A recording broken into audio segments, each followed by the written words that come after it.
firms have registered their interest to become the master developer of Bandar Malaysia. Second Finance Minister Johari Abdul Ghani says 1MDB's board will go through the proposals. Earlier today, the Straits Times reported that a stiff competition was shaping up between China's state-owned entities, including China State Construction Engineering and China Communications Construction Company, and two Japanese giants, Daiwa House Industry Group and Mitsui Fudosan. It said the bids feature development plans valued between 7 and 10.5 billion USD.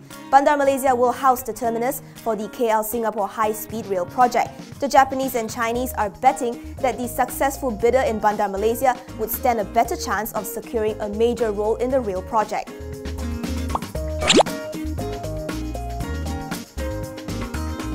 In light of lapses in governance at 1MDB and crony capitalism, PM Najib says the government will be setting up an integrity and governance unit at all GLCs to improve transparency and accountability. This unit will be under the supervision of the MACC. The Prime Minister acknowledges there were lapses in governance at 1MDB.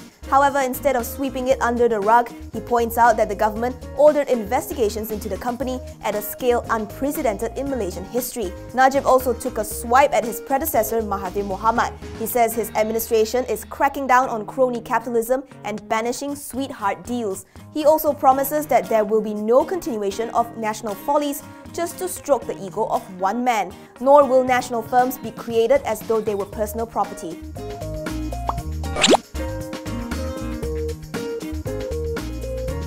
The government is looking to establish a single authority to regulate the housing industry, especially for affordable housing. Second Finance Minister Johari Abdul Ghani told Bernama that having one authority is important to overcome the mismatch between demand and supply in this category. One issue is the definition of affordable house prices, which differs between property developers.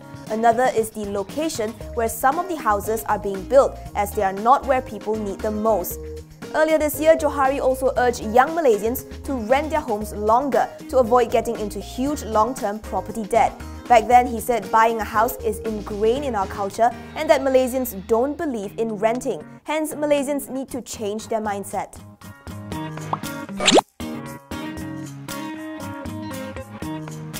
Another steady quarter for Public Bank, which saw a marginal increase in second quarter earnings. Net profit came in at 1.33 billion ringgit, up 6% from 1.26 billion previously. This was mainly supported by higher net interest income, lower loan impairment allowance, and higher net fee and commission income.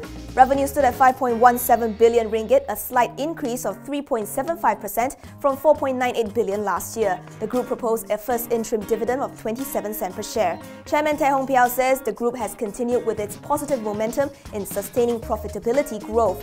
He adds that the group's clear and focused business strategy, coupled with its prudent credit culture, continues to underpin its consistent financial performance under the current challenging operating environment.